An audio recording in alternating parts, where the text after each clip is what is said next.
Bonjour et bienvenue sur Syllabus Plus, aujourd'hui on parle des sous-titres. Sur ma chaîne principale Syllabus, je sous-titre toutes mes vidéos en français et en anglais.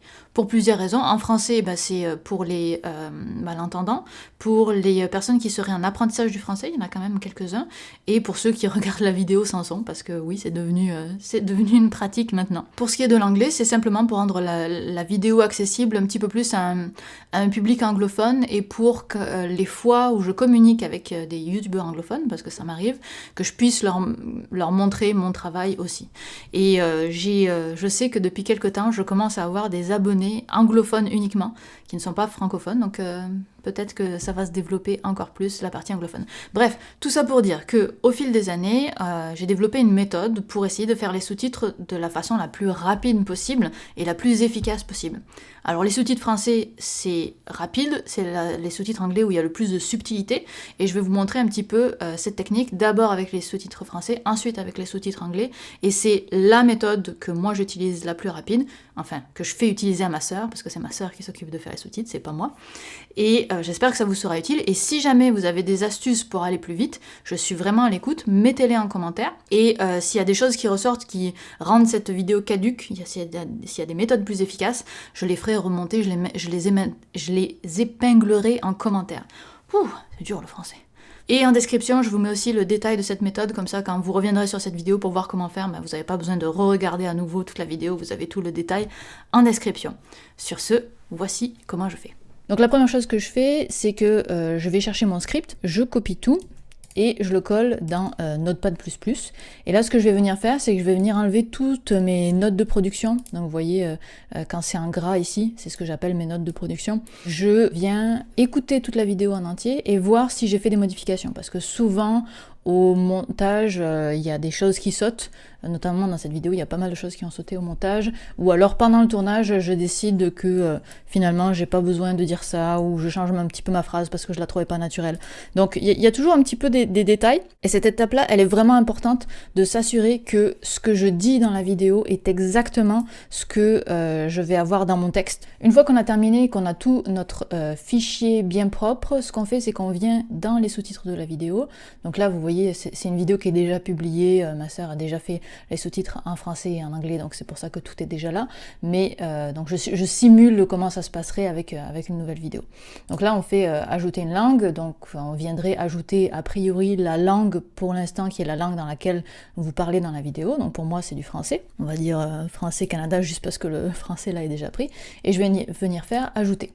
Là, dans Ajouter, je vais venir faire importer un fichier qui, sans les données de synchronisation, parce que là, le texte qu'on vient de faire, il n'y a pas de données de synchronisation, il y a juste les informations, il y a juste le texte, quoi. Donc, on se retrouve à nouveau avec tout mon texte, et là, ce que je fais, c'est que je fais appliquer les horodatages, et là, il me dit que la synchronisation des sous-titres avec la timeline prend plus de temps que prévu. Blablabla.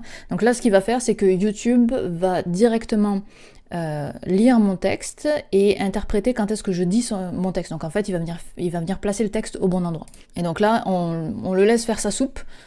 Donc voilà, génération des informations de synchronisation. Si je regarde les sous-titres français, on voit qu'on a tout qui est bien avec les timecodes. Donc ils sont bien rangés, tout ça. On réécoute la vidéo encore une fois où on vérifie que les sous-titres sont au bon endroit. Parce que c'est vraiment important de le faire à cette étape-là, parce qu'après, toutes les erreurs qui sont à cette étape-là vont se propager dans toutes les autres langues. Donc c'est important d'avoir ça qui est bon. Donc une fois qu'on a vérifié notre sous-titrage français, maintenant on va venir ajouter une autre langue. Donc moi je voudrais ajouter l'anglais en l'occurrence. Et la méthode la plus simple que j'ai trouvée, c'est de faire ça. Donc je vais dans Télécharger, je viens chercher le fichier en SBV, et je l'ouvre dans Notepad++, toujours. Et donc là, j'ai le fichier avec tous les timecodes que YouTube a générés et mon texte. Ce que je viens faire, c'est que je copie tout et je viens le coller dans Google Traduction, ici. Et je viens lui demander la version en anglais. Alors attention, parce qu'on ne peut pas tout copier-coller, il y a une limite de caractères à 5000 caractères, donc il faut probablement copier-coller le texte en plusieurs fois si vous dépassez les 5000 caractères. Donc ça, c'est une base de départ qui permet de gagner du temps et de ne pas avoir à tout réécrire à zéro, mais qui n'est pas suffisante. Donc vérifiez quand même votre texte en anglais pour que ça fasse du sens et que ce soit des bonnes phrases. Là, ce que je fais ensuite, c'est que je copie toute la traduction en anglais, je viens me faire un nouveau fichier dans Notepad++, je colle ici toutes mes informations. Le problème de tout ça, c'est que en faisant la traduction, Google est venu ajouter des espaces ici, qui n'ont pas de raison d'être, et qui vont empêcher YouTube de bien faire son travail après. Donc on a besoin de supprimer ces caractères-là. Donc là, ce que je vais faire, et c'est pour ça que j'utilise Notepad++, c'est que je vais faire CTRL-F, je viens d'en remplacer, et là je viens chercher tous les 2 points suivis d'un espace. Et je le remplace simplement par 2 points. Comme ça va me supprimer tous mes espaces. Et là, je fais remplacer tout, touc, et là, on a des timecodes qui sont compatibles avec ce qu'on va avoir de la part de YouTube. Donc, on enregistre le fichier en anglais, on fait ajouter une langue, et cette fois-ci, ce serait l'anglais. Allez, on va mettre l'anglais même, pourquoi pas.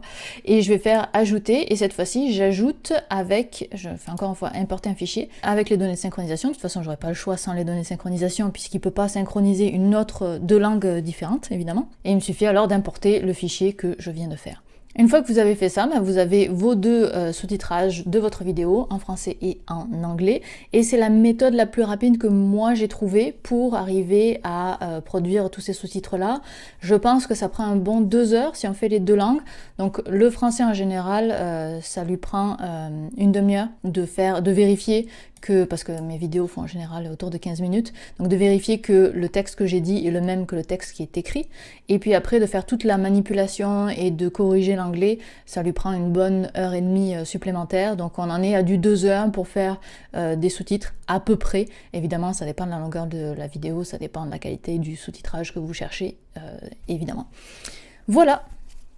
Merci d'avoir regardé cette vidéo, n'hésitez pas à la partager, à commenter aussi, parce que j'aime bien vous lire sur Syllabus+, je pense que je vois tous les messages, et si vous avez des questions, c'est vraiment vous qui entretenez cette chaîne, donc n'hésitez pas, et on se retrouve lundi prochain. Bye.